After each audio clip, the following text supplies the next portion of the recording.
As you're working your way through Section 8.2, there are a number of places where the directions in your textbook ask you to look at the sequence graphically, or graph the sequence. You can use, and the expectation there is that you'll use a graphing calculator to do that. So I wanted to talk to you, show you how to use the sequence mode on your TI-84. Now those of you using 89s, I'm sure that calculator will do this as well. I just don't know how to make it do that. So let's see. Alright, we have a sequence that's defined. The nth term is 3n cubed minus 1 over 2n cubed plus 1. What you need to do with your calculator first is go to Mode, and the fourth line down where you can choose function, parametric, polar, go all the way over to the right and select sequence. Okay, SEQ. Then when you press y equals, this is what you see. The first line there will automatically be filled in with the minimum value of n. So that implies that we are starting with n equals 1. You can change that certainly to whatever you want it to be. It could start with n equals 0. I find that starting with n equal 1 is going to be fine, because what we're interested in typically with sequences is the behavior long term, like what are the terms doing as you go way out towards infinity. So starting at 1 or 0 really doesn't make a whole lot of difference. Then the next line, you're going to enter the expression. So I need a fraction, 3, and to get the n, you're going to use the same key that you use to get x when you're graphing functions, that you use to get t when you're graphing in parametric mode. Alright, so 3n cubed raised to the third power, subtract 1, come down to the bottom, and I've got 2n cubed plus 1. Okay, now you'll notice that when you started typing stuff in the U of n line, the equal marks on the next line down got dark. That kind of indicates that you've got to do something there. And basically what we need to do is find out what the first term is of this sequence. So we need to substitute 1 in for n in our equation, our expression here, and determine what the first term will be. So 2/3 is our first term. For some reason my calculator's not letting me use the fraction template when I'm working here.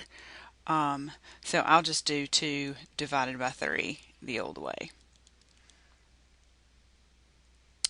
Now the next thing that you've got to do to be able to see this is set up your viewing window correctly. So if we press Window, you're going to see a minimum and a maximum value for n. Your minimum value needs to match the minimum value you started with, whatever that first line is in the equation editor. So in our minimum is going to be 1. Your maximum can be as big as you want it to be. How many points do you want? 10 will be fine to get started. We can always go with more if we need to. I have not done anything to change the plot start and the plot step. I would just leave those both at 1. And then your xmin and xmax, ymin and ymax, those are going to be things that you set on your own. I haven't graphed a sequence yet where we had any need for negative values. Basically along the x-axis, yeah, let's just start at 0 and go to 10. We can always change that if we need to. X scale of 1 is fine. Ymin and ymax. Now this is probably where you're going to have to think about it. Your points are going to be plotted. So what we're going to see is when n is 1, we're going to see the point 2/3. So that'd be about right there. When n is 2, we're going to see whatever point we get when n is 2. When n is 3, we're going to see whatever point we get when n is 3. So if you just simply hit zoom standard, you're going to see a standard viewing window from -10 to +10 on x's and y's. The ymin and ymax probably need to be a lot closer to 0 in this case than -10 and +10. So I would maybe suggest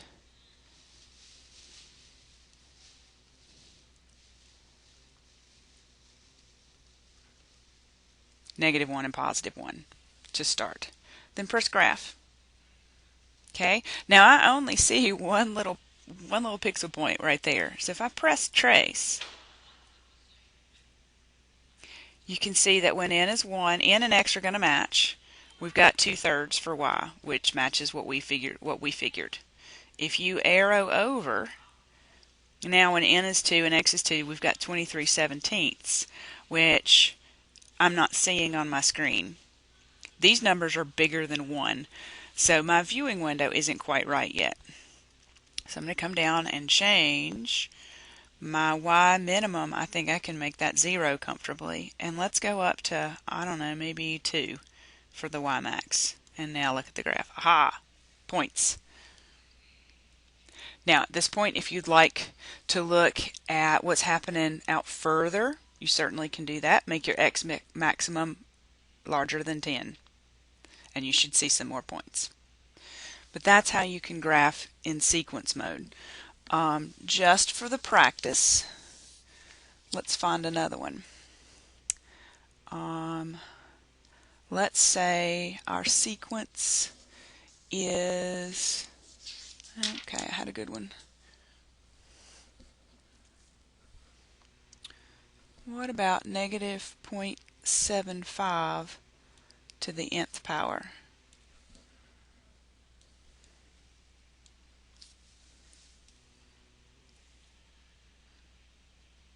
Okay, we're going to need to clear out the lines that we had typed in earlier. And we can put in -0.75, and I'm putting that in parentheses and raising the whole thing to the nth power. Okay, and if n is equal to 1 is where we're starting, you look at -0.75 to the first power, and -0.75 is going to be your first term. So -0.75. Now, because I've got a negative first term, I know I'm going to have some points that are below my y-axis, excuse me, below the x-axis. So when I go into the window, I know my y minimum needs to be smaller than 0. So maybe going back to -1 and +1. Hit graph, you see your points. It would be helpful in this case. You know, it certainly looks like these points are kind of, you know, if you trace, you're going to be able to see what they're doing. We've got a negative term, and then a positive term, and then a negative term, and then a positive term. So they're alternating signs, but they're getting closer to 0. It certainly looks like these points are getting closer to the x-axis. To be real comfortable with the fact that, you know, to decide for sure that that's what's going on, I would recommend extending that x-axis. Make your x-max something bigger and look at it a little bit further out than just x equal 10 and n equal 10. But that should help you. Graphing the sequence a lot of times is going to be real helpful in determining whether or not that sequence is going to converge or if it's going to diverge. If you see all your points seeming to get closer to a single number, like it looks like these points are getting closer and closer to 0, there's certainly some graphical evidence there that this sequence is going to converge to 0. If you see your points getting bigger and bigger and bigger, further and further, you know, further and further apart, then that certainly would be some graphical evidence that the sequence diverges. And I think you'll find that's helpful.